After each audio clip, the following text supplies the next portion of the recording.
Bismillah. Assalamualaikum warahmatullahi wabarakatuh. Alhamdulillahilladzi wahabana ni'aman mutanawwi'ah. Mathalan ni'matal hayah wa ni'matal aqidatas sahihah. Allahumma salli wa sallim wa barik ala sayyidina Muhammadin ibni Abdillah wa ala alihi wa sahbihi wa man tabi'ahum bi ihsanin ila yaumil qiyamah. Subhanaka la ilma lana illa ma 'allamtana innaka antal alimul hakim. Rabbi yassir wa la tu'assir ya Rabbi tammim bi khair. Allahumma salli ala sayyidina Muhammadin al-Fatihi lima ughliq wal khatimi lima sabaq an-nasiril haqqi bil haqqi wal hadi ila siratikal mustaqim sallallahu alaihi wa ala alihi wa sahbihi haqqa qadrihi wa miqdarihi al-azim. Allahumma bika asbahna wa bika nahya wa bika namut wa ilaika an-nusyur. Asbahna ala fitratil Islam wa ala kalimatil ikhlas wa ala dinin nabiyyina Muhammadun sallallahu alaihi wasallam. Radina billahi rabba wa bil islami dina wa bi Muhammadin sallallahu alaihi wasallam nabiyya wa rasula, amma ba'du. Kita memuji Allah dengan mengucapkan kalimat alhamdulillahi rabbil alamin. Dengan izin Allah kita masih bisa duduk di majlis di tempat yang mulia ini. Mudah-mudahan kita selalu dan senantiasa dalam lindungan Allah Subhanahu wa taala. Amin ya rabbal alamin.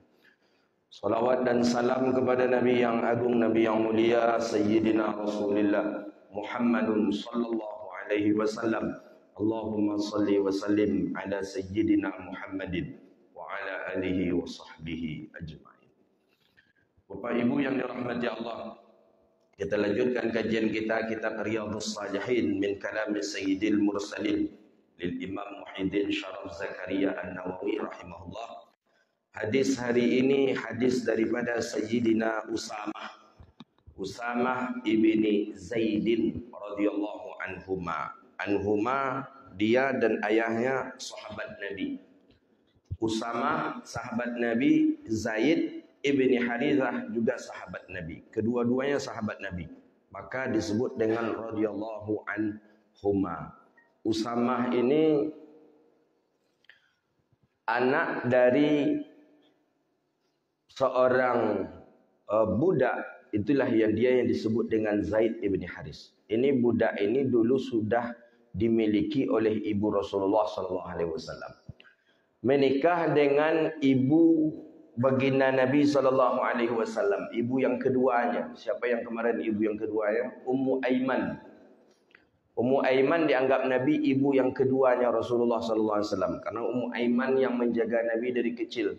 Teman sahabat ibu Nabi bernama Ummu Aiman. Ummu Aiman menikah dengan Zaid. Lahirlah anak namanya Usamah. Ummu Aiman berkulit hitam. Ayahnya Usamah ini, suami daripada Ummu Aiman, Zaid ibni Harithah ini kulitnya putih. Syadidal bayad katanya. Syadidal bayad itu putih kulitnya. Kulitnya putih sang ayah, Zaid namanya. Ibu kulitnya hitam. Namanya Ummu Aiman. Anak lahir Usamah. Kulitnya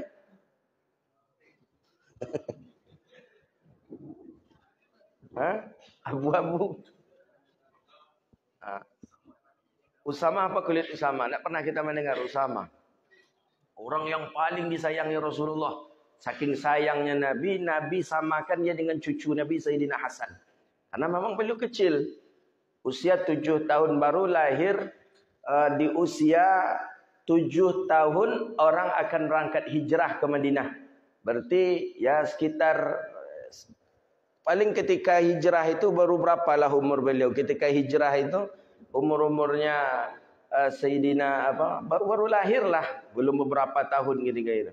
Jadi ayah putih, ibu hitam. Usamah bagaimana? Usamah berkulit hitam. Jadi Usamah mirip ibu. Usamah mirip ibu. Jadi ayahnya putih, ibunya hitam, lahir anak hitam.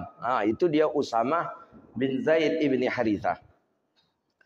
Usamah orang yang sangat dekat dengan baginda Nabi SAW. Dari kecil sudah diperhatikan oleh baginda Nabi SAW. Dan Usamah ini termasuk salah seorang daripada sahabat yang dipilih oleh baginda Rasulullah SAW sebagai orang yang dicintai oleh Nabi SAW. Dapat kedudukan mulia di sisi Rasulullah. Makanya di zaman Khalifah Sayyidina Umar ibn al-Khattab, Umar jadi khalifah. Umar pernah membagi-bagikan duit, uang kepada masyarakatnya. Di zaman itu seluruhnya merata mendapatkan uang. Ketika itu di zaman Khalifah Umar ibn al-Khattab. Karena masyarakat jaya, masyarakat makmur ketika itu. Tak ada yang miskin. Masyarakat ada yang miskin, penduduk tak ada miskin di zaman Khalifah Umar ibn al-Khattab. Kenapa? Ya karena hasil dari ketegasannya Abu Bakar sebagai khalifah untuk memungut zakat. Jadi zakat itu dari zaman Sayyidina Abu Bakar. Abu Bakar jemput zakat ke rumah. Sayyidina Umar melanjutkan perjuangannya Abu Bakar. Berhasil. Tidak ada yang miskin masyarakat ketika itu di Madinah. Dan bahkan seluruhnya pernah dapat dibagi duit. Dan pembagian duit ini agak aneh cara daripada Sayyidina Umar ibn al-Khattab. Melihat kedudukan orang itu di mata Islam dan di mata Rasulullah SAW. Kalau orang tu orang yang dimuliakan oleh baginda Nabi, dia dapat double. Kalau dia masyarakat biasa, dia dapat satu saja. Kalau dia orang alim, ahli ilmu, sahabat Nabi, lagi ditambah lagi. Itu cara pembagian di zaman Khalifah Umar ibn al-Khattab. Jadi suatu ketika dibagikan duit uang tadi, anak dari Umar ibn al-Khattab namanya Abdullah ibn Umar. Terkenal juga sahabat yang dekat dengan Rasulullah. Dapat satu bahagian. Sedangkan Usamah ibn Zaid dibagi Umar ibn al-Khattab dua bagian. Akhirnya Abdullah ibn Umar protes. Protesnya bukan dari sisi jumlah bilangan ini. Apa kekurangan aku? Kira-kira dibandingkan dengan Usamah hampir-hampir sama aku berkhidmat dengan Rasulullah. Aku juga sering berjumpa Nabi, aku sering ke rumah Nabi, aku sering berhadapan dengan Rasulullah. Sama halnya dengan Sayyidina Usamah. Tapi kenapa Usamah dapat bagian dua, aku cuma dapat bagian satu? Akhirnya sang anak langsung bertanya kepada sang ayah. Ya, kata Abdullah bin Umar, apa kelebihan Usamah dibandingkan aku? Kata Abdullah bin Umar, kenapa Usamah mendapatkan dua bahagian? Kenapa aku cuma dapat satu bahagian saja ya? Apa kelebihan Usamah ya? Diam, Khalifah Umar ibn al-Khattab diam. Didesak terus oleh anak. Coba ya, apakah ada kekurangan aku dalam ibadah? Apakah ada kelemahan aku? Apakah aku tidak dianggap orang yang dekat dengan Rasulullah? Itu saja yang dipermasalahkan. Bukan dari bilangan tadi itu. Dia ingin tahu saja apa keunggulan daripada Sayyidina Usamah ibni Zaidin sehingga dia lebih mendapatkan double. Kata ayah kepada sang anak, Abdullah ibn Umar. Nah, kata dia adalah orang yang paling dicintai Rasulullah. Nabi sendiri mengatakan. Nah, kemudian kata Sayyidina Umar, ayahnya pun orang yang paling dicintai oleh Rasulullah dibandingkan dengan ayahmu. Dia dicintai Rasulullah dibandingkan kamu. Ayahnya itu dicintai Rasulullah dibandingkan dengan ayahmu. Jadi dikumpulkan para sahabat-sahabat Nabi, sahabat yang paling dicintai Rasulullah adalah Sayyidina Zaid ibni Harithah. Nabi mengatakan, maka diistilahkan dengan Ibnul Uhub, anak yang dicintai dari seorang bapak yang dicintai. Anaknya itu Usamah, bapak yang dicintai itu adalah Sayyidina Zaid ibni Harithah radhiyallahu anhuma, sahabat Nabi SAW. Suatu ketika di Madinah, sudah hijrah di Madinah, ini di ujung-ujung usianya baginda Rasulullah SAW, di ujung usia baginda Nabi ada terjadi peperangan yang akan dilakukan di Syam. Syam ketika itu tepatnya di Palestina. Karena ada terbunuh seorang utusan baginda Rasulullah SAW di Madinah dan disalib. Mohon maaf, di Palestina dan disalib. Namanya kita lupa, Farwah apa namanya yang disalib itu pemuka Islam. tokoh Islam yang dikirim oleh Rasulullah ke sana dan dibunuh dan disalib oleh Romawi. Akhirnya terdengar itu ke Rasulullah, Nabi suruh siapkan pasukan perang. Ini Nabi sudah sakit-sakit ini. Nabi sudah dalam keadaan sakit. Pas di dalam bulan Rabiul Awal ketika itu. Disiapkanlah tentara perang, disiapkan keseluruhannya, diangkatlah panglimanya Sayyidina Usamah ibni Zaid. Ketika itu usia masih 20 tahun. Masih muda ketika itu. Akhirnya pasukan sudah disiapkan, dengan kendaraan disiapkan, senjata alat disiapkan, Usamah pun minta izin ke Rasulullah sallallahu alaihi wasallam untuk berangkat. Tapi menengok Nabi dalam keadaan sakit. Usamah tak berani menyampaikan ke Rasulullah kalau kita akan berangkat. Dan Usamah pun belum berangkat karena melihat kondisi baginda Nabi SAW yang agak parah nampaknya. Akhirnya Usamah tidak jadi untuk menghadap Rasulullah SAW.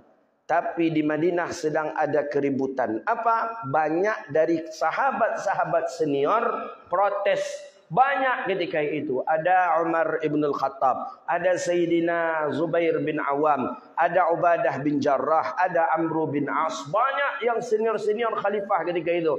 Sahabat ketika itu. Kenapa tidak sahabat itu dijadikan panglima perang? Kenapa Usamah anak yang baru usia 20 tahun dijadikan panglima perang? Banyak protes. Cuman tak berani langsung ke Rasulullah SAW. Jadi bahkan ada kalimat di Madinah itu, "Nih pajak kocok ke bulu yang memimpin awak, nak kan bisanya kau katanya." Kan ya senior-senior tentu agak merasa apalah, memang susah kalau jadi junior tu kalau terlampau laju senior tersinggung. Nah, cuman diberikan ke senior ni pun tak mampu dia. Jadi macam mana caranya? Dulu sudah ada ketika itu. Dan menghadaplah Sayyidina Umar ibn al-Khattab ke Rasulullah. Memberanikan diri, sebenarnya takut. Datang ke Rasulullah. Menyampaikan ke Rasulullah, "Ya Rasulullah, ini sahabat-sahabat senior pada protes ya Rasulullah." "Apa? Kenapa?" kata Rasulullah. "Kenapa Usamah bin Zaid yang engkau angkat jadi panglima perang untuk menyerbu Palestina ini? Kenapa tidak yang lebih senior? Ada Ubadah bin Jarrah yang ahli dalam memainkan pedang, panah. Kenapa tidak Amru bin As yang telah berhasil membuka Mesir? Kenapa tidak dengan sipulan?" Akhirnya Nabi dalam keadaan sakit, demam dan sakit kepala ketika itu. Dalam riwayat hadis, Nabi berdiri dan Nabi ikat kepalanya dengan sorban. Untuk meringankan sakit kepala. Nabi ikat kepala Nabi dengan sorban. Nabi datangi tempat sahabat sering berkumpul. Dan Nabi sampaikan di sana. Kata Nabi, dengan Nabi memuji Allah. Nabi selalu kalau ada sebuah hukum ketegasan, Nabi memulai dengan kalimat Alhamdulillah. Nabi mulai dengan kalimat Alhamdulillah. Bagaimanapun Nabi tetap memuji Allah Subhanahu wa taala. Setelah itu Nabi katakan, kata Rasulullah, kalian meragui pilihan aku, kata baginda Nabi sallallahu alaihi wasallam. Kata baginda Nabi, sesungguhnya dengan diutusnya, dengan dipilihnya Usamah ibn Zaid ini sebagai panglima perang di Palestina ini, itu sudah diizinkan oleh Allah Subhanahu wa taala. Allah yang mengizinkan sehingga turunnya ayat untuk sudah tepat pilihannya Nabi sallallahu alaihi wasallam. Tidak melihat kepada tua, tidak melihat kepada muda yang jadi pemimpin. Yang paling bagus adalah orang yang mampu, dan tentu Nabi punya ainun basirah. Tentu Nabi punya cara penglihatan pula khusus terhadap siapa daripada sahabat-sahabat yang akan bisa nanti untuk menjadi panglima perang. Kemudian kata Rasulullah, sesungguhnya Usamah adalah orang yang aku percayai, dan dia adalah orang yang aku sayangi, dan dia juga orang yang berpengalaman dalam masalah perang. Masih muda, baru 20 tahun. Ya, pengalamannya dia bisa dan lihai untuk memusnahkan daripada musuh-musuh. Akhirnya ketika itu di hari yang kedua akan berangkat, Nabi semakin parah fisik Rasulullah, tak sadar. Nabi pernah ketika itu ya pingsan. Dalam satu riwayat hadis itu disebutkan, tapi bukan karena dimainkan oleh orang, karena apa ya? Karena memang sakit. Tapi tak lama kemudian setelah itu tuh Nabi pun agak sehat. Ketika itu Usamah datang, Usamah sampaikan dia akan berangkat perang. Nabi pun di atas firasy. Firasy itu di atas tikarnya, di atas tempat tidurnya. Nabi berdoa untuk Usamah. Kemudian Nabi angkat tangan, Nabi berdoa. Kemudian Nabi usapkan ke wajah Usamah. Nabi berdoa, Nabi usapkan ke wajah Usamah. Tapi doa yang dibaca oleh Nabi itu Usamah tak mendengarnya. Apa yang dibaca oleh Nabi SAW, Usamah tak mendengar. Padahal Usamah dekat ketika itu. Nabi dengan Allah saja yang ketika itu langsung berdoa kepada Allah. Tapi dengan mengangkat tangan. Setelah tangan ini diangkat, langsung tangan ini diusapkan ke wajah Usamah. Setelah itu Usamah pun berangkat pada hari esoknya. Tapi pada hari esok itu ketika akan berangkat, berjanjilah sahabat berkumpul di daerah namanya Jurfun. Namanya masih ada sampai sekarang itu Juruf namanya. Itu tempat perkumpulan sahabat akan berangkat perang ke Madinah. Baru sampai di sana dapat informasilah bahawa Nabi SAW wafat dan meninggal dunia. Akhirnya dibatalkan berangkat. Seluruh sahabat balik ke Madinah kembali. Seluruh pasukan perang balik lagi ke Madinah karena Nabi wafat. Maka oleh karena itu diselenggarakanlah, terangkat pula lah khalifah ketika itu Sayyidina Abu Bakar As-Siddiq radhiyallahu taala anhu. Abu Bakar memang luar biasa. Ketika Nabi SAW meninggal dunia, para sahabat orang mukmin ketika itu banyak yang murtad. Jadi memang kacau Madinah. Belum lagi masuk munafik, belum lagi orang murtad dari dalam. Belum lagi para sahabat yang bergaduh-bergaduh dengan khilafah siapa sebulan. Luar biasa ujian daripada Sayyidina Abu Bakar As-Siddiq ketika itu. Akhirnya lama karena sudah banyak yang murtad, akhirnya punya usul-usul. Mengusullah para sahabat. Kata sahabat kepada Abu Bakar, ya khalifah, tidak usahlah kita berangkat lagi perang ke Palestina. Tidak usah. Karena di Madinah pun tak aman, banyak yang murtad. Karena setelah Nabi meninggal dunia itu banyak yang galau. Dan bahkan ada yang mengatakan Madinah sebentar lagi akan hancur. Karena Madinah ini kuat karena ada Nabi Muhammad. Madinah ini kokoh karena ada Nabi Muhammad. Tidak ada Nabi Muhammad, Madinah akan hancur. Madinah akan roboh. Tapi kata Sayyidina Umar, termasuk yang mengusulkan itu Usamah ibni Zaid. Kata Usamah, aku cocok dengan usulan itu. Tak usah kita berangkat lagi ke Palestina. Kita cukupkan kekuatan kita di Madinah ini. Tapi Abu Bakar menjawab, kata Abu Bakar, aku tidak akan menghentikan perintah yang sudah diperintahkan oleh Rasulullah SAW. Berangkat, ya tentu berkurang jumlah pasukan. Karena sudah banyak yang murtad. Naudzubillah. Sudah banyak yang murtad, akhirnya kurang jumlah pasukan. Maka berangkatlah para sahabat. Tapi kata Sayyidina Abu Bakar, kalau boleh engkau izinkan ya Usamah, kalau boleh engkau izinkan Panglima, kalau boleh bahwa biarlah Umar ibn Khattab menemani aku di Madinah ini untuk mengurus negara, untuk mengurus Madinah ini. Kata Abu Bakar kepada Umar, dan itu diizinkan oleh Sayyidina Usamah ibn Zaid. Tapi tetap muncul juga ketika itu mesti tak percaya bahwa Usamah sebagai khalifah, sebagai panglima perang. Tapi karena Abu Bakar kuat, tegas, kata Abu Bakar, tak mungkin aku membatalkan orang yang sudah dipilih oleh Rasulullah sallallahu alaihi wasallam. Akhirnya berangkat perang ketika itu dan menghasilkan hasil yang luar biasa karena orang Romawi mengira Nabi meninggal dunia, ini pasti Madinah kacau. Yang berangkat perang pun paling sedikit. Ternyata Abu Bakar memaksa. Berangkat dulu satu rombongan dengan Sayyidina Usamah. Berangkat lagi dua rombongan yang tidak ikut perang tapi dipaksa untuk berangkat perang oleh Sayyidina Abu Bakar. Dan akhirnya Islam menang ketika itu. Itulah panglima perang itu Sayyidina Usamah ibni Zaid ibni Harithah radhiyallahu ta'ala anhuma. Beliau meninggal di Madinah, lahir di Makkah, meninggal di Madinah. Itu setelah terbunuhnya Sayyidina Utsman bin Affan. Utsman bin Affan meninggal dunia, terbunuh.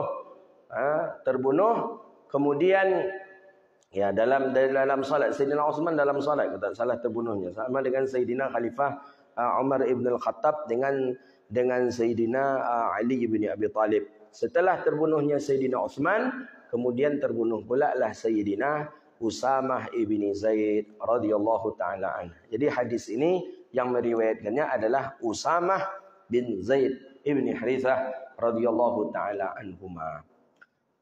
Memang dari kecil sudah disayangi Nabi. Ibunya saja disayangi oleh baginda Nabi SAW. Setiap hari Nabi mengirimkan makanan tempat ibunya. Sekali seminggu Nabi berziarah. Nabi berziarah ke tempat ibunya tadi, Ummu Aiman tadi. Mengunjungi ibunya, Ibu Usamah Zaid.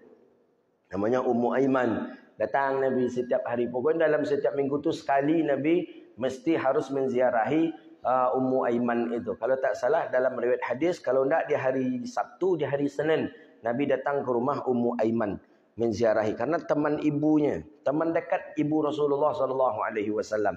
Nah, kan itu muncul hadis ketika ketika Nabi sudah meninggal dunia, dilanjutkanlah ziarah itu oleh Sayyidina Umar ibn al-Khattab dengan Abu Bakar As-Siddiq. Sama, membawa makanan yang sama, langsung berjumpa dengan Ummu Aiman. Jadi Ummu Aiman ini panjang usianya, luar biasa, Masya Allah. Bayangkanlah, Nabi lahir, Ummu Aiman yang menjaga. Karena teman dekat dengan ibu Nabi. Sampai Nabi meninggal dunia pun seperti itu. Masih Ummu Aiman. Nabi dunia menikah, Ummu Aiman menyiapkan. Kemudian Nabi meninggal dunia pun Ummu Aiman juga menemani. Dan bahkan sampai ketika Nabi sudah meninggal dunia, dilanjutkan itu oleh anak-anak Rasulullah dan oleh Khalifah Nabi SAW. Ummu Aiman, perempuan yang taat sekali dengan Allah dan Rasulnya. Dan beliau ketika Nabi mengaku sebagai seorang Nabi utusan Allah, datang ilham, datang wahyu, dia langsung beriman kepada Nabi SAW.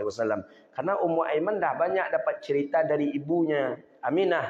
Ketika waktu di usia berapa bulan, ibu dalam kandungan Nabi, dalam kandungan sang ibu bermimpi ada cahaya yang jatuh dari langit. Itu seluruhnya diceritakan oleh sang ibu kepada Ummu Aiman. Selama hamil ibu tak pernah merasakan sakit, ketika melahirkan begitu juga. Tidak ada merasakan sakit sedikit pun. Begitu juga tak ada merasa susah. Makanan datang saja. Ummu Aiman merasakan itu. Ketika mengasuh baginda Nabi SAW. Maka disebut dalam rawi bersaji itu disebut seluruhnya itu. Bahwa ketika Nabi SAW waktu kecilnya makanan tak ada. Padahal susah makanan ketika itu. Susahlah negara ketika itu. Negeri ketika itu mencari makanan susah sekali. Tapi karena memang Rasulullah SAW yang rezekinya sudah dijamin, sudah ditentukan, ya kekasih Allah, akhirnya datang saja makanan. Kadang min haitsu la yahtasib, tak tahu di mana datangnya dan bahkan tak tahu juga siapa yang mengantarnya. Ada saja orang yang kadang orang tu bukan penduduk Makkah, datang mengantarkan makanan. Kadang Ummu Aiman bertanya, engkau tinggal di mana? Kata Ummu Aiman kepada laki-laki yang mengantarkan makanan itu. Kemudian laki-laki itu diam saja. Ini untukmu dan untuk keluargamu dan untuk Muhammad. Sering macam itu. Datang saja. Jadi disebutkan itu adalah para malaikat utusan Allahu Rabbun Jalla Jalaluh. Jadi tiba aja. Pokoknya habis buah, datang buah-buahan. Habis khubz roti dengan daging sayur datang. Setiap saat seperti itu. Itu dirasakan oleh Ummu Aiman. Maka di usia 40 tahun baginda Nabi SAW diangkat menjadi Rasul. Ummu Aiman tak fikir panjang. Ummu Aiman sudah terduga juga dari kecil. Nabi Muhammad ni memang orang yang spesial, betul. Spesial dari kecil. Dari mata Allahu Rabbun Jalla Jalaluh. Kita tidak ada yang seperti itu. Mana ada gitu yang datang aja buah. Datang aja makanan ke rumah tanpa ada apa-apa, mana ada. Nabi SAW itulah yang dialami oleh baginda Nabi. Bahkan siapa seorang budak Suwaibatul Aslamiyah, budak daripada miliknya Abu Lahab, ya, budak miliknya Abu Lahab itu Abu Jahal, ya. Abu Lahab yang memiliki budak perempuan. Yang budak itu adalah menjadi ibu susuannya Nabi SAW. Itu pun juga tak pernah miskin kehidupannya. Semenjak Nabi ada di rumahnya, kehidupan rumahnya Masya Allah luar biasa. Seluruhnya lengkap dengan makanannya, dengan pakaiannya. Memang dipandang dalam syariat bahwa orang yang berkhidmat untuk Nabi SAW hidupnya akan jaya dan sukses. Maka itulah kita berkhidmat kepada baginda Nabi SAW. Qala, masuk ke hadis Nabi SAW. An Usamah ibni Zaidin radhiyallahu anhuma. Usamah bin Zaid radhiyallahu anhuma. Jadi ayahnya Zaid, ibunya namanya Ummu Aiman. Ayahnya putih, ibunya hitam. Usamahnya menjadi hitam. Nah, gitu. Tak lebih saya hitam putih dah. Kalau hitam putih encak je tu kan. Sebelah katil mirip amak, sebelah ke bawah mirip ayah. Enggak, sebelah katil mirip ayah, sebelah ke bawah mirip amak. Jadi sebelah katil pinggang ke atas itu putih. Pinggang ke bawah itu hitam. Itu nak Jepun tu. Elok je tengok kalau sebelah katil hitam, sebelah ke bawah putih, tak ada ditengok orang lagi. Hitam putih, tak bisa. Rupanya memang hitam atau putih itu dia. Qala anin Nabi sallallahu alaihi wasallam qala. Apa kata Nabi sallallahu alaihi wasallam? Kumtu ala babil jannah. Aku berdiri di depan pintu surga. Memang banyak riwayat hadis menjelaskan tentang awal yang membuka surga itu Nabi Muhammad. Bukan para nabi-nabi yang lain. Nabi Muhammad yang membuka pintu surga pertama kali. Mulai dari hadis aw atani babul jannah yaumal qiyamah sampai kumtu ala babil jannah intizaru ala babil jannah. Banyak riwayat-riwayat hadis menjelaskan aku menunggu kalian di pintu surga kata Rasulullah. Ada lagi awal yang membuka pintu surga itu adalah aku kata Rasulullah. Lalu lagi aku berdiri di pintu surga. Orang yang pertama kali di pintu surga itu adalah baginda Nabi SAW. Hatta para nabi, para rasul yang lain pun belum masuk ke dalam surga. Awal yang masuk ke dalam surga itu baginda Rasulullah SAW. Itu keistimewaan kemuliaan Nabi. Umat yang paling dahulu masuk surga juga umat Nabi Muhammad.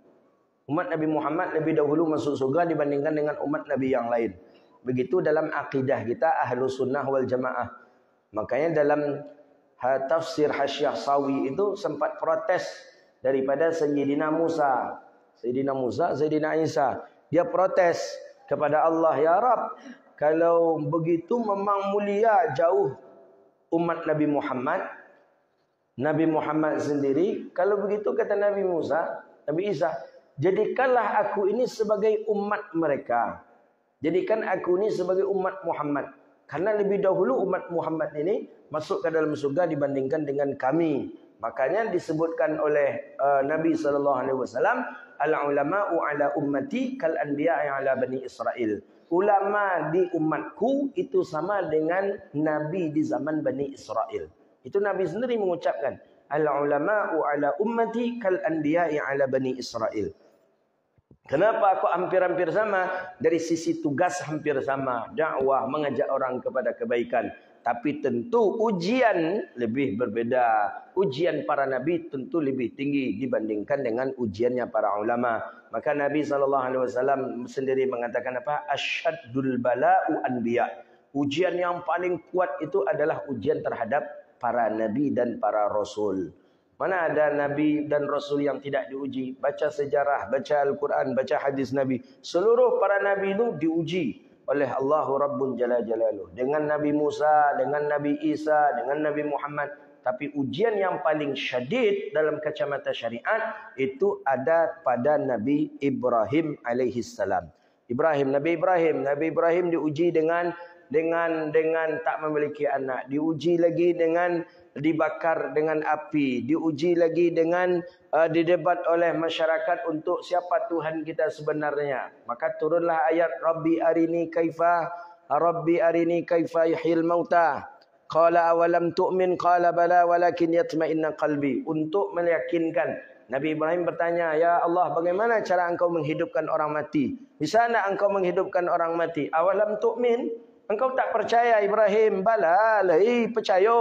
Walakin yatma'inna qalbi, tapi untuk menguatkan hati. Apa kata Allah dalam Al-Quran itu? Apa kata Allah dalam Al-Quran? Arini kaifa tuhyil mauta qala awalam tu'min qala bala walakin yatma'inna qalbi qala fakhudh arba'atan minat tayrin fasurhunna ilayka summa ja'al ala kulli jabalin minhunna juz'a summa da'uhunna ya'tinaka sa'ya. Ambil 4 ekor burung, engkau sembelih 4 ekor burung itu. Ada yang mengatakan burung itu burung merpati. Ambil 4 burung tu, kau sembelih keempat-empatnya. Setelah kau sembelih, cincang dia keempat-empatnya. Setelah itu, gabungkan dia, diaduk di tempat yang satu. Dalam ember, masukkan ke ember, diaduklah 4 tadi. Tak bisa kita membedakan lagi yang mana, yang mana satu tubuhnya. Bersama. Dah, ambil satu onggok, letak di utara, letak di selatan, letak di barat, letak di timur. Satu onggok di sana. Dan setelah itu, fad'uhunna ya'tinaka sa'ya. Panggil dia. Dipanggil, langsung datang burung tadi. Begitulah cara Allah untuk menghidupkan. Mungkin tidak ada yang tidak mungkin. Maka bagi Allah Subhanahu wa taala itu memiliki sifat wujud, qidam, baqa, seluruhnya itu mungkin bagi Allah Subhanahu wa taala. Maka yang mustahil itu 20. Yang jaiz itu fi'lul mumkinin aw tarkuh. Mungkin melakukan sesuatu dan mungkin juga meninggalkan sesuatu. Qala qumtu ala babil jannah. Aku berdiri di pintu surga, kata Rasulullah sallallahu alaihi wasallam. Di pintu surga. Ada para ulama menjelaskan hadis ini bukan di dalam surga Nabi, tapi di luar surga. Di luar surga. Maka babul jannah di situ kan pintu. Ada makna pintu di dalam, ada makna pintu di luar. Tapi hadis ini kata para ulama, Nabi menunggu tu di luar, masih di luar, tidak di dalam. Jadi Nabi menunggu tu di luar, bukan di dalam. Gitu. Kenapa Nabi menunggunya di luar? Karena Nabi bisa menarik tangan daripada salah seorang mukmin, yang mukmin itu mendapatkan syafaat dari Nabi sallallahu alaihi wasallam. Ditarik oleh baginda Nabi, kan begitu dalam riwayat hadis itu. Ditarik. Dia mestinya jalan nak menuju ke neraka. Tapi karena berjalan di hadapan Rasulullah dan Nabi pun memberikan syafaat kepadanya, ditarik dan dimasukkan ke dalam surga. Ya Rabb, mudah-mudahan kita termasuk orang yang ditarik itu bulan hendaknya besok. Fakana amatum man dakhalaha masakin. Jadi kata Nabi SAW, ini Nabi menceritakan ketika baginda Nabi SAW Isra'i wal Mi'raj. Qala kumtu ala babil jannah. Ada yang mengatakan kalau ketika Isra dan Mi'raj kalimatnya ra'aitu, aku melihat. Tapi ini bukan ra'aitu kalimatnya, tapi kumtu, aku berdiri di pintu surga. Fakana amatun man dakhalaha masakin. Apa kata Nabi SAW? Maka adalah pada umum, ammah, secara keseluruhan, ammah, pada umumnya, man dakhalaha masakin, orang yang memasuki surga itu orang-orang miskin. Umumnya yang isi surga itu orang-orang miskin. Miskin maksudnya miskin yang ada di dunia ini. Umumnya orang miskin. Ya, tapi miskinnya miskin yang mana? Miskin yang tawadhu, miskin yang rendah hati, miskin yang qanaah. Nah, itu dia. Ya bukan asal kalau miskin tapi dia mengupat, atau dia miskin tapi tak redha, dia miskin tidak qanaah. Nah, masakin paling banyak orang-orang miskin. Maka kan ada hadis jelas, hadisnya itu Nabi berdoa, Allahumma ahyina miskinan wa amitna miskinan. Ya Allah, hidupkanlah aku dalam keadaan miskin dan matikanlah aku dalam keadaan miskin. Memang kalau jo kaji sekasat mata gitu tak cocok dawak ni kayung. Dia mengumpulkan harta banyak, ternyata para miskin. Ya surahnya seperti surah-surah yang lalu juga ini. Boleh silakan kumpulkan harta, silakan ambil harta banyak, tapi ketika kita meninggal dunia, kan itu kemarin syarahan kita. Ketika kita meninggal dunia, harta itu tidak ada lagi atas nama kita. Jatah anak dibagi ke anak, jatah kaum muslimin dihibahkan ke kaum muslimin. Mana yang diwakafkan, wakafkan. Mana yang punya anak, punya anak. Yang punya kita ni, inilah untuk kita. Sampaikan ke anak, ini untuk abah ini. Selagi abah sama mak hidup, inilah kami ambil ini. Ini kami ambil. Nanti kalau kami meninggal dunia, ini kalian wakafkan juga untuk kaum muslimin. Ketika kita meninggal dunia, tidak ada lagi. Jadi ketika ditanya oleh malaikat tentang kekayaan kita, kita enak menjawab kepada malaikat, Maliman, aku tak punya harta lagi. Itu sudah aku berikan ke anakku, itu sudah aku berikan ke anakku, dan itu untuk kaum muslimin. Habis. Tapi ketika awak mati, masih itu punya dan. Itulah mandan itu pula lah kita besok di hadapan malaikat besok. Jadi miskinan, itu maksud miskin tu. Bukan berarti kita mesti hidup ni dalam keadaan miskin, malas bekerja, malas berusaha, kemudian miskin karena Nabi mencintai orang miskin. Bukan seperti itu maksudnya. Oh zuhud ini, zuhud. Kenapa? Apa enggak kami zuhud, kami tidak ada kerja-kerja itu, tidak ada di kami itu cukup lah. Nah, Nabi kan menjelaskan juga di hadis sebelumnya bahwa yang dicintai oleh Rasulullah itu apa? Keturunan yang kuat.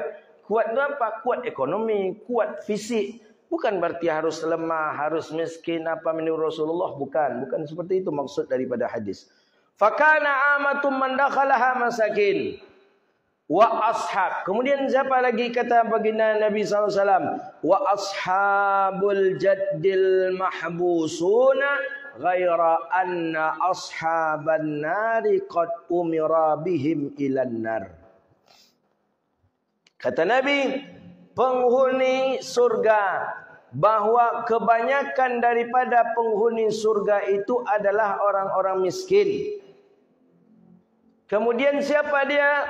Orang-orang kaya yang mahbusun, orang-orang kaya yang kikir, yang tak mau mensedekahkan hartanya. Ghaira anna ashaban nari qad umira bihim ilan nar. Mereka sudah disuruh langsung masuk ke dalam neraka. Jadi hadis ini menjelaskan kepada kita bahwa orang-orang ahli neraka dengan orang-orang ahli surga ini berbeda nih. Mana yang sudah ditentukan masuk neraka itu, mereka tidak perlu untuk dihisap seperti orang kafir. Ada yang mengatakan orang kafir tidak butuh hisap. Orang kafir tidak dihisap dia. Oh, yang dihisap itu adalah orang-orang mukmin saja. Orang mukmin dihisap rezekinya, dihisap amalnya, dihisap kebaikannya, itu orang-orang mukmin. Orang kafir tidak. Kenapa? Fa innahum min ahlin nar.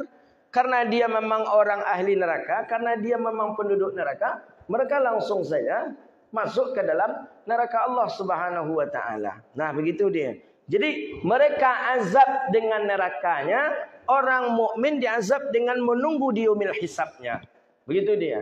Kalau dia ahli neraka, dimasukkan ke dalam neraka. Seorang mukmin nanti akan dikeluarkan kembali. Ketika dia adalah ahli surga, yang dimasukkan ke dalam surga Allah Subhanahu wa taala. Tapi pada intinya orang yang ahli neraka, orang kafir, dia langsung masuk ke dalam neraka dan kekal di dalamnya. Begitu daripada pendapat sebagian daripada ulama hadis mensyarah hadis ini. Jadi maksud daripada orang neraka langsung masuk ke dalam neraka adalah orang-orang kafir yang mereka tidak dihisap lagi. Maka kalau berbantah dengan ya seperti kasus hari ini itulah. Hari ini ada kasus seperti kasus Sambo itulah.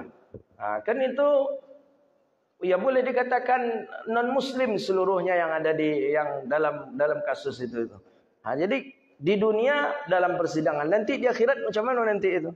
Kalau menengok kaji kita enggak. Langsung saja nampaknya. Kalau menengok kaji kita kan. Tapi kalau orang Islam dihisap nih. Orang Islam dihisap satu-satu. Maka hati-hati kita terhadap pembunuhan. Walaupun yang kita bunuh itu bagian daripada orang yang mungkin menurut kita salah, tapi dalam kacamata syariat belum tentu. Maka diharamkan betul pembunuhan dalam Islam. Diharamkan. Dengan tidak ada sebab diharamkan pembunuhan dalam Islam.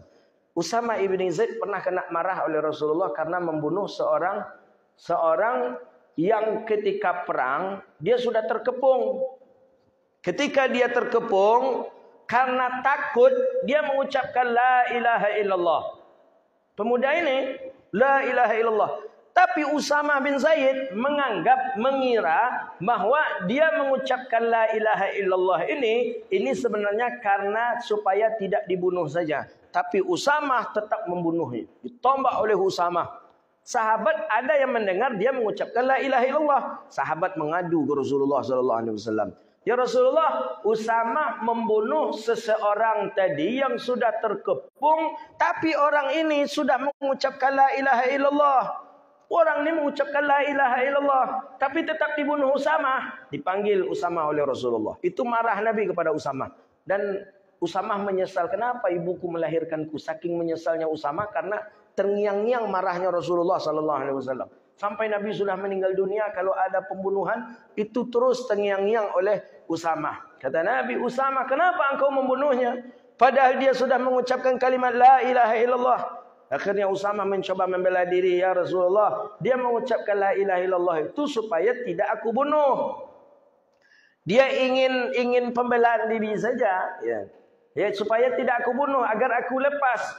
Kata Nabi, sudah engkau belahkah dadanya? Marah Nabi. Sudah engkau belah dadanya, engkau tahu itu alasannya saja supaya dia tidak engkau bunuh? Tidak ya Rasulullah. Kenapa engkau mengambil keputusan sendiri? Kata Nabi SAW. Akhirnya Nabi pun tidak marah lagi kepada Usamah, tidak mengkisos Usamah karena Usamah itu pun membunuh tanpa sengaja.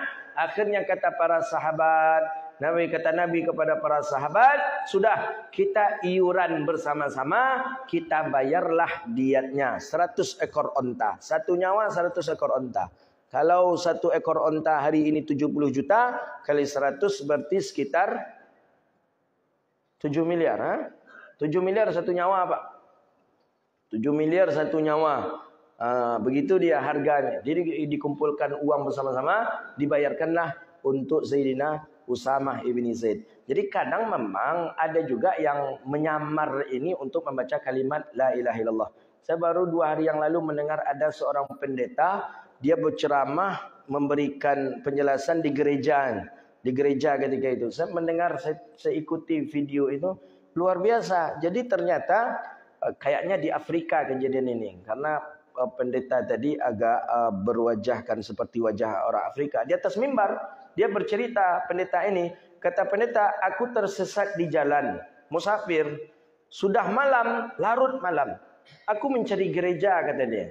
Aku mencari gereja dan aku dapati gereja. Dan aku numpang tidurlah di gereja itu. Berjumpa dengan pendeta di gereja itu, diizinkan awalnya oleh pendeta itu untuk tidur di gereja itu. Menjelang waktu pagi besok untuk melanjutkan perjalanannya balik. Ternyata baru saja dia akan tidur, terdengarlah cekcok antara istri dengan pendeta ini. Pendeta ini dengan istrinya. Kenapa diizinkan? Betul nak ini orang baik. Nanti dia tak begini. Nanti rusak agama kita nanti begini. Cekcok dia.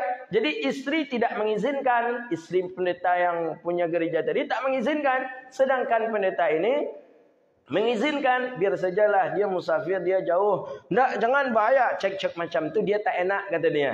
Dia merasa tak enak, dia merasa risih. Akhirnya dia keluarlah dari gereja itu pada malam hari. Apa yang ia cari? Dia cari masjid. Itu pengakuan beliau ketika itu. Pengakuannya ketika di hadapan jemaatnya itu. Dicari masjid. Malam hari dicari masjid. Dicarinya masjid.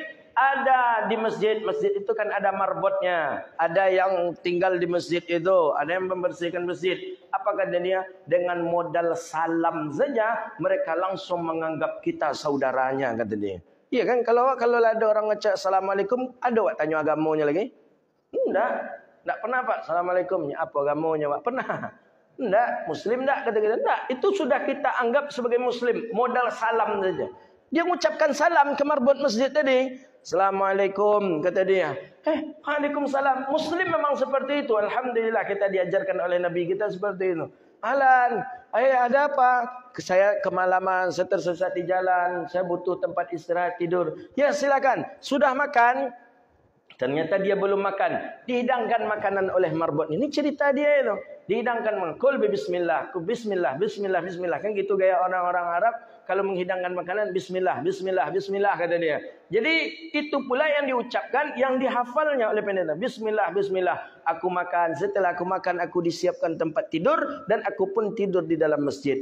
Dan aku tidur enak, kata pendeta tadi. Aku khawatir ketika azan subuh datang, pasti aku diajaknya untuk solat subuh.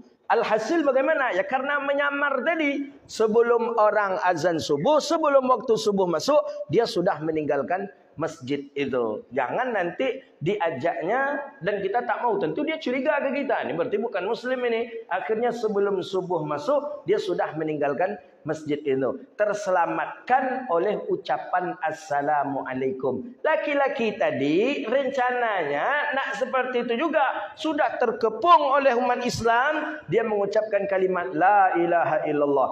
Tapi Usamah kata Usamah, aku tak ada kata-kata Usamah. Kok gayanya juga tu semua. Ditombak oleh Usamah, meninggal dunia. Ternyata yang seperti itu dianggap salah dalam kacamata syariat oleh Nabi SAW. Maka kata Rasulullah, udah engkau bukakah dadanya? Udah engkau belahkah dadanya? Tahu engkau isi dadanya bahwa dia cuman menyamar saja? Tidak ya Rasulullah. Maka kata Nabi, kumpulkan uang, bayar diat denda. Tapi kenapa tidak dikisas? Kenapa tidak dibunuh pula?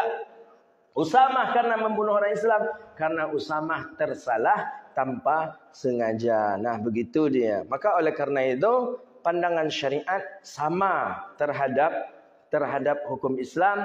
Maka kita orang-orang Islam tak boleh saling bunuh-membunuh di antara kita. Ya bunuh fisik, bunuh karakter sama saja tak dibolehkan. Jadi kata Nabi SAW bahwa ashabul jaddi, bahwa mahbus, orang-orang kaya itu masih terhenti mereka. Masih terhenti mereka belum masuk ke dalam surga. Bersamaan bahawa sesungguhnya orang-orang ahli neraka sudah diperintahkan untuk masuk neraka. Jadi orang miskin langsung masuk surga. Orang-orang kaya terhenti dulu dengan hisabnya. Orang-orang orang-orang ahli neraka, orang-orang kafir sudah langsung pula masuk ke dalam neraka Allah Subhanahu wa taala. Jadi orang kafirlah diazab di neraka, orang miskinlah menikmati surga, tinggal kita yang kaya ini mempertanggungjawabkan di hadapan Allah di yaumil hisab. Berapa lamanya? 500 tahun lamanya dulu orang miskin masuk surga dibandingkan dengan kita. Haza wabillahi at-taufiq. Sampai beberapa bulan ni tak selesai masalah hadis tentang hubbud dunia ini nampak, masya-Allah. Memang kata para ulama, kata para masyaikh, ingin mengkaji tasawufnya Imam Nawawi, ingin melihat seperti apa tasawufnya Imam Nawawi, baca kitab Riyadhus Shalihin. Nah, Riyadhus Shalihin ini, hadis di dalam Riyadhus Shalihin ini tidak ada yang dhaif. Tidak ada yang dhaif. Tidak ada yang lemah. Itu para ulama menjelaskan. Di antaranya Syekhna Profesor Dr. Nuruddin Aitir rahimahullah. Para guru-guru kami menjelaskan tak ada hadis dhaif di dalam kitab Riyadhus Shalihin.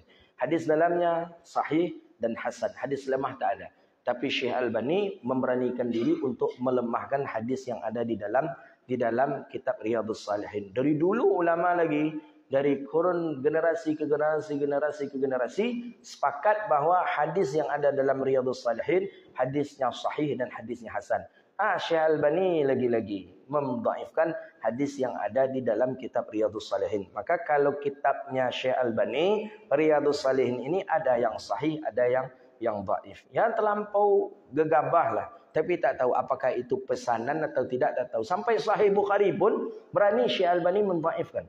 Padahal Sahih Bukhari, Sahih Muslim itu sudah disepakati oleh para ulama. Ulama menyepakatinya itu di kurun yang ke-7 Hijriah. Ada mengatakan di kurun yang ke-5 Hijriah. Sepakat para ulama bahawa kitab yang paling sahih setelah Al-Quran itu Sahih Bukhari, ada Sahih Muslim. Setelah Quran, tak ada para ulama berani mendhaifkan hadis dalam Sahih Bukhari dan Sahih Muslim. Jil, generasi ke generasi, keturunan sampailah di Syekh Albani. Syekh Albani sadanya di gasnya. Muwatta Imam Malik digasnya juga, Bukhari Muslim digas, sampai Riyadhus Shalihin digasnya. Tapi ketika diminta pertanggungjawaban, beliau tak bisa. Ya karena beliau tidak belajar ilmu dengan cara bitalaqi. Murid ada guru, tidak. Dia di pustaka. Ambil buku ni, cetak pustaka. Ambil buku ni, cetak pustaka. Ya, itu kadang kelirunya. Maka belajar hadis itu tak bisa otodidak. Tak bisa kita di pustaka saja, tak bisa kita membaca saja. Kadang lain yang kita baca, lain yang terfahami oleh kita. Bagaimana maksud daripada hadis Nabi SAW. Makanya mesti harus punya sanad. Sanad itulah yang menjaga kemurnian hadis Nabi SAW. Tidak menurut akal kita saja. Tapi sanad itu bukan saja sanad dari matan, tapi juga sanad dari cara memahami hadis. Kita mendapatkan cara pemahaman hadis ini begini dari guru kita. Gurunya begitu juga, guru begitu. Sahabat dari Rasulullah juga begitu. Itulah yang menjaga hadis Nabi sallallahu alaihi wasallam. Hadza wabillahi at-taufiq. Rabbana atina fid dunya hasanah وفي الآخرة حسنة وقنا عذاب النار اللهم فقهنا في الدين وعلمنا التأويل واهدنا إلى صراطك المستقيم ربنا ظلمنا أنفسنا وإن لم تغفر لنا وترحمنا لنكونن من الخاسرين اللهم أرنا الحق حقا وارزقنا اتباعه وأرنا الباطل باطلا وارزقنا اجتنابه اللهم يا عالم السر منا لا تهتك الستر عنا وعافنا واعف عنا وامحو الذي كان منا يا ذا الجلال والإكرام أمتنا على دين الإسلام يا ذا الجلال والإكرام أمتنا على دين الإسلام يا ذا الجلال والإكرام أمتنا على دين الإسلام ربنا آتنا في الدنيا حسنة وفي الآخرة حسنة وقنا عذاب النار سبحانك اللهم وبحمدك أشهد أن لا إله إلا أنت أستغفرك وأتوب إليك والحمد لله رب العالمين. Demikian, mohon maaf, wabillahi taufiq wal hidayah, waridha wal inayah. Wassalamualaikum warahmatullahi wabarakatuh.